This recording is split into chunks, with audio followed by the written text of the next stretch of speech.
اور اس کو پتہ ہے کس کو کیا دینا ہے اور اس کو وہ بہم پہنچا رہا ہے۔ انسان کو طرح طرح کے کھانے چاہیے، ایک کھانے سے یہ اکتا جاتا ہے۔ بھینس تو سویر شام دوپہر وہ چارہ ہی کھاتی ہے، کبھی نہیں اس نے کہا کہ کوئی ناشتہ تبدیل کر دو۔ اس سر جھکائے ہوئے وہ صبح بھی وہ کھا رہی ہوتی ہے، شام کو بھی وہ کھا رہی ہوتی ہے، لیکن انسان ہے وہ ایک چیز 2 دفعہ کھائے تو وہ کہتا ہے یہ تو صبح بھی لی تھی۔ سواد کر ہی آئے جامع تغیر بھی ضروری ہے، کوئی رت ہو عمر بھر اچھی نہیں لگتی۔ اس کی طبیعت میں تنوع ہے، کبھی کہتا ہے کہ مجھے کھانے کے لیے میٹھا چاہیے، کبھی کہتا ہے مجھے نمکین چاہیے، کبھی کہتا ہے چٹخارے دار چاہیے، کبھی لحمیات کی آرزو ہوتی ہے، کبھی سبزیوں کی طرف اس کا دل مائل ہوتا ہے، کبھی کہتا ہے کہ نہیں آج میں نے یہ لینا ہے، آج میں نے وہ لینا ہے، اور میرے اللہ نے اس کے لیے سارے انتظام کر رکھے ہیں۔ اللہ اکبر۔ اور جس کو ایک چاہیے اس کو ایک ہی دے رہا ہے، اور جس کو جتنا چاہیے اس کو اتنا دے رہا ہے۔ ہمیں تو ہنڈیا کے لیے ½ کلو یا 1 پاؤ گوشت چاہیے ہوتا ہے، لیکن شیر کو میں نے افریقہ کے اندر لائیو ناشتے کرتے دیکھا ہے، اور وہ پورا ہرن جو ہے وہ ہڑپ کر جاتا ہے، اللہ روز اسے دیتا ہے۔ ہنس ایک پرندہ ہے، وہ سچے موتی کھاتا ہے، اور سچے موتی پنساری سے آپ لینے جائیں تو تولوں ماشوں میں ملیں، اور وہ بھی لاکھوں روپے میں، اور وہ بھی تیقن سے آپ نہیں کہہ سکتے کہ اس میں 2 نمبری تو نہیں ہے، یہ واقعتاً صحیح ہے، چونکہ آج کل تو یہ چیزیں چلتی ہیں، لیکن اس کو پیٹ بھر کے چاہیے ہوتے ہیں صبح و شام دوپہر۔ اور دنیا کے اوپر ایک ہنس نہیں رکھا ہوا اللہ نے، لاکھوں ہنس کروڑوں ہنس دنیا پہ پائے جاتے ہیں، اور ان کو اربوں موتی روز چاہیے، اللہ روز عطا کر رہا ہو۔ تو یہ ہے اس کی ربوبیت، جس کو جو چاہیے وہ عطا کر رہا ہو۔ رب العالمین، تمام جہانوں کا پالنے والا ہے۔ رب کا معنی علماء نے یہ کیا ہے، حضرت عبداللہ ابن عباس فرماتے ہیں انہ مالک الدنیا و انہ مالک الاخرى، یہ دنیا کا بھی مالک ہے اور آخرت کا بھی مالک ہے۔ رب یہ صرف دنیا میں ہی نہیں، آخرت کے اندر بھی اس کے خانے کرم پہ لوگ پل رہے ہوں گے، اور دنیا میں بھی اس کے خانے کرم پہ لوگ پل رہے ہیں۔ اب عالم کیا ہے؟ ما سوی اللہ کو عالم کہتے ہیں۔ علماء نے اس پر بہت کچھ لکھا، لیکن حضرت وہب بن منبہ رضی اللہ تعالیٰ عنہ فرماتے ہیں کہ 18,000 عالم ہیں، ان میں سے ایک عالم یہ عالم دنیا ہے۔ بہت ساری چیزیں ہیں، ہماری انسان کی پہنچ ہی وہاں تک نہیں ہے۔ وما یعلم جنود ربک الا هو، اللہ کے لشکروں کو کون جانے؟ اللہ، وہی جانتا ہے اس نے کیا کیا پیدا کیا۔ انسانی مرغ عقل تھک کے گر جاتا ہے۔ اللہ اکبر۔ تو کہا رب العالمین، تمام جہانوں کا پالنے والا۔ اچھا، یہاں رب المسلمین نہیں کہا گیا، رب المطیعین نہیں کہا گیا، رب المتقین نہیں کہا گیا۔ صرف نیکوکاروں کا، اچھے لوگوں کا رب ہو، جو نہیں مانتے وہ ان کا بھی رب ہے، جو انکار کرتے ہیں ان کا بھی رب ہے۔ اللہ اکبر۔ یہ اس کی ربوبیت کی شان ہے کہ وہ اپنوں بیگانوں کو سب کو نواز رہا ہے۔ اور اگر آپ کی توجہ ہو تو یہاں ایک جملہ اور کہنا چاہوں گا، رب کا لفظ جو ہے وہ واحد ہے اور عالمین جمع ہے۔ رب العالمین، ایک رب اتنے جہانوں کو پال رہا ہے، ایک رب اتنے جہانوں کو پال رہا ہے۔ چلو اس سے آگے ایک اور بات کروں، رب واحد ہے اور عالمین جمع ہے، تو ایک رب کے کئی بندے ہو سکتے ہیں، ایک بندے کے کئی رب نہیں ہو سکتے۔ اس لیے رب کو واحد رکھا، عالمین کو جمع رکھا،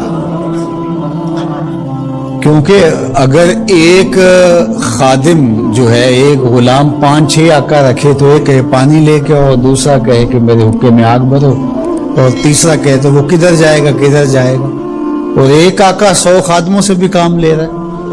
تو رب کو واحد رکھا، عالمین کو جمع رکھا، اس لیے بندے کا رب ایک ہی ہو سکتا ہے، 360 نہیں ہو سکتے۔ رب ایک ہی ہوگا، اور ایک رب کے ہی بندے جو ہیں وہ ہزاروں ہیں۔ وہ تمام جہانوں کو پال رہا ہے۔ کیوں پال رہا ہے؟ کوئی ضرورت ہے اسے؟ جو بھی ہے، باپ اولاد کو پالتا ہے تو اس کے ذہن کے کسی گوشے میں ہوتا ہے یہ بڑھاپے کا سہارا بنے، شاگردوں کو استاد پڑھا رہا ہوتا ہے، اس کے ذہن میں ہوتا ہے کہ کل یہ میرے کاز میں میرے ساتھ کھڑے ہو جائیں گے، میرے ساتھی ہوں گے۔ ملازموں کے ساتھ ان کا باس کھڑا ہوتا ہے تو ان سے کام لینا ہوتا ہے، غرض ہوتی ہے۔ تو اللہ اتنے جہانوں کو پال رہا ہے تو کیا غرض ہے؟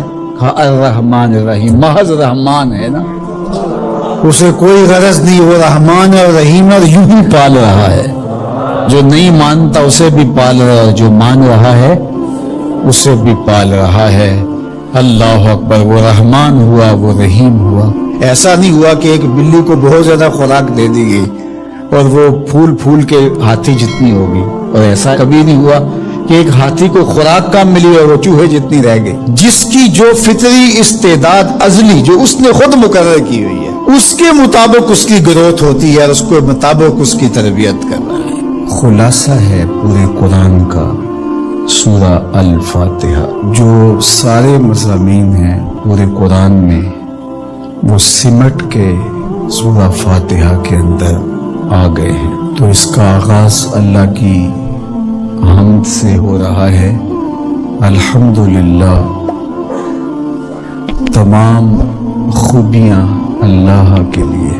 کسی کے اختیاری حسن پر، کسی کے اختیاری جمال پر جو ثنا کی جاتی ہے، ستائش کی جاتی ہے، اسے حمد کہا جاتا ہے۔ کچھ خوبیاں اختیاری نہیں ہوتی، غیر اختیاری ہوتی۔ اگر کسی کا رنگ سفید ہے، نقوش تیکھے ہیں اور اس کی آنکھیں نرگسی ہیں، اس کے دیگر اعضاء کا توازن بڑا اچھا ہے، تو یہ اس کا اپنا کمال نہیں ہے۔ ایک شخص عالم ہے، اس نے پڑھا، محنت کی، آگے بڑھا، تو یہ اس نے محنت کر کے ایک چیز حاصل کی، تو اس کا وصف بیان کرنا اور اس پر ثنا کرنا یہ غیر اختیاری حسن نہیں ہے بلکہ اختیاری ہے۔ تو کمال وہ ہوتا ہے جو چیزیں اختیاری ہوں۔ تو اللہ جل شانہ کی حمد اس لیے کی جاتی ہے کہ اس کی چیزیں، اس کا حسن غیر اختیاری نہیں ہے، وہ اس کا اختیاری ہے۔ اللہ اکبر۔ تو کسی کے اختیاری حسن پر تعریف حمد کہلاتی ہے، اور اگر وہ نعمت کے مقابلے میں ہو تو وہ حمد شکر کہلاتی ہے، اور اگر نعمت کے مقابلے میں نہ ہو تو اس کو حمد کہا جاتا ہے۔ حضرت کعب احبار رضی اللہ تعالی عنہ فرماتے ہیں کہ الحمد کی تفسیر ثناء اللہ ہے، اللہ کی ثنا، اللہ کی تعریف۔ اور حضرت ضحاک بن مزاحم نے اس کا ترجمہ کیا ہے الحمدللہ رداء الرحمن، یہ رحمان کی چادر ہے۔ جس طرح چادر زینت دیتی ہے اور وقار کی علامت ہوتی ہے، اور اہل عرب کندھے کے اوپر چادر ڈال کر کے جو ہے وہ ایک خاص ان کی حیت ہوتی ہے۔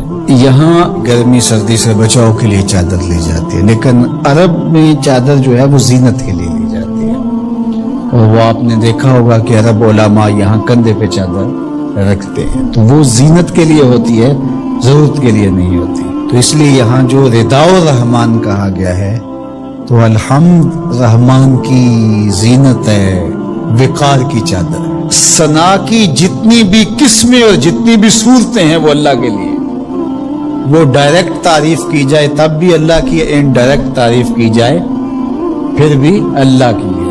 یعنی پھول کو کہا جائے کیا خوب پھول ہے تو پھر بھی اللہ کی تعریف، اور کہا جائے سبحان اللہ پھول کو دیکھ کر پھر بھی اللہ کی تعریف، پاکیزگی اللہ کی بولی جا رہی ہے۔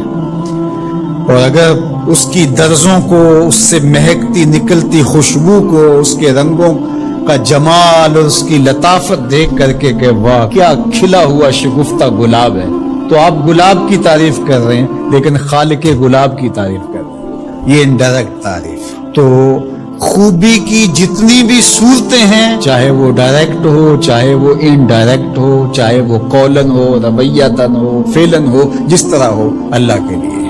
اس کی تم کیوں خوبیاں بیان نہیں کرو گے؟ الحمدللہ رب العالمین، وہ تمام جہانوں کو پالنے والا